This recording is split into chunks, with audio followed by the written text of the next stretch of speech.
Hello, everyone. I'm coming in hot and late today, a little past my target time, and I am here. And I really believe in this organic nature of this show for me and how it is in my life. The theme that came through as I was considering, oh, what am I going to speak to? What is feeling alive with me right now?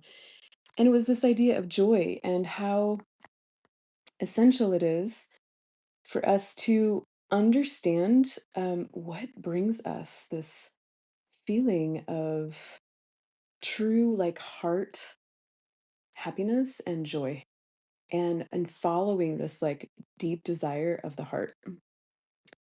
And it's funny, I'm saying that and I'm looking around at my house and I'm doing a major reconfiguration and like a reclamation, it feels like, of the home that I live in, the home that is my home.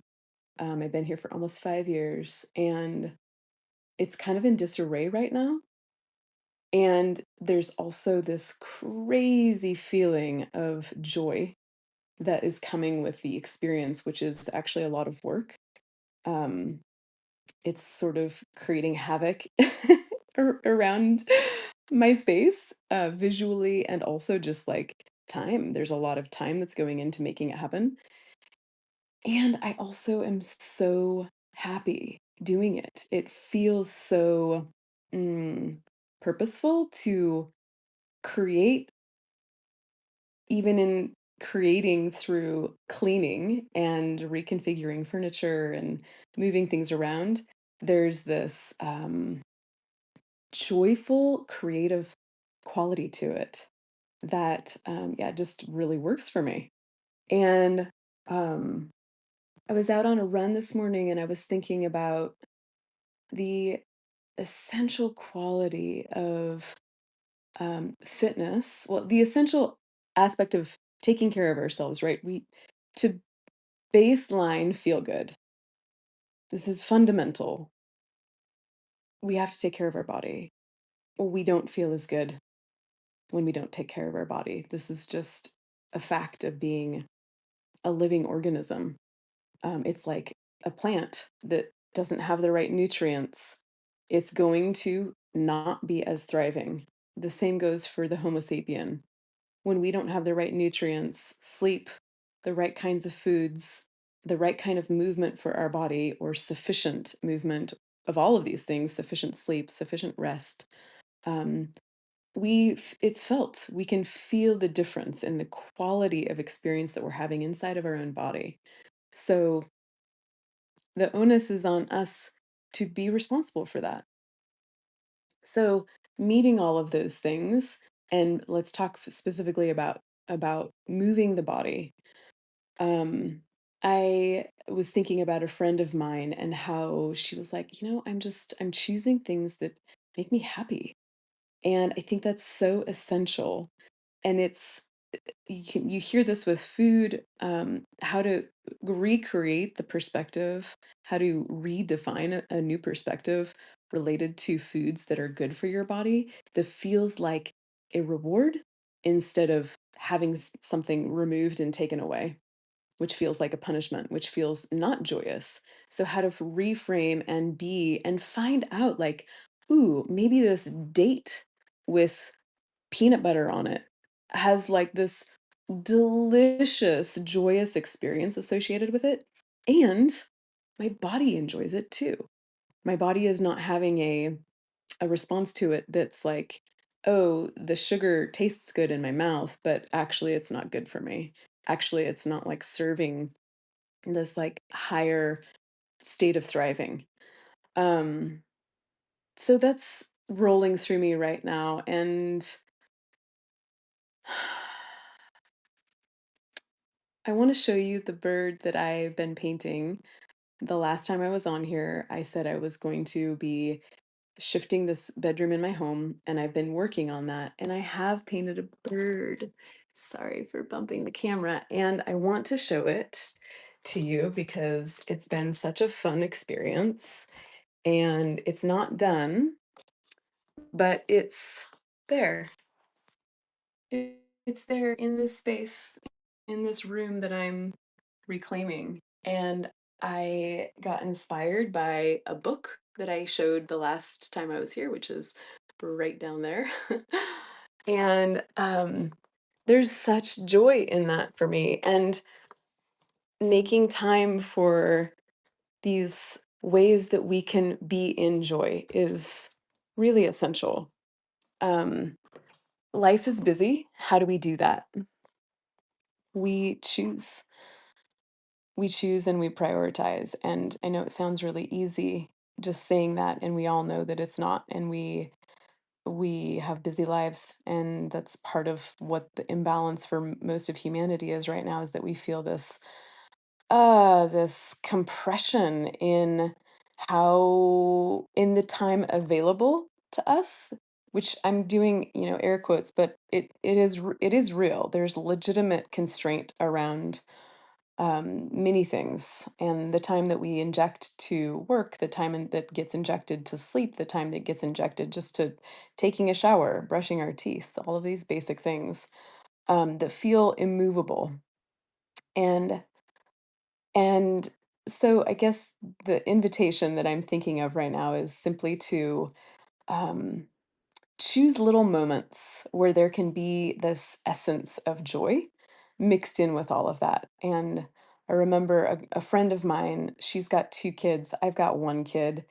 And my kid is young, her kids are middle aged kids, but still there's this busy quality to life as a mother, and how that can actually legitimately interrupt our commitment to ourselves to be in a somatic practice, to choose meditation, to all of these things that help keep our body free.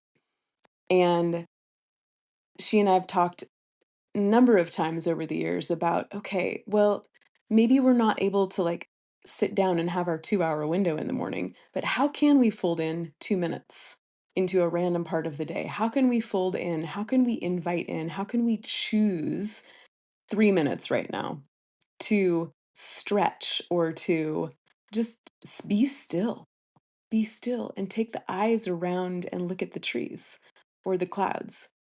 Just little moments. And because that's what life is. It's just an accumulation of little moments after little moments after little moments. How can we fold more joy into those little moments and consciously choose that? Consciously create that, consciously make that a part of our life. I think that's all I've got today. This is a short and sweet one. Hmm, I am in the middle of reworking a huge part of my offerings, and I want to share about all of that here, because I want to spread the word about everything I'm doing.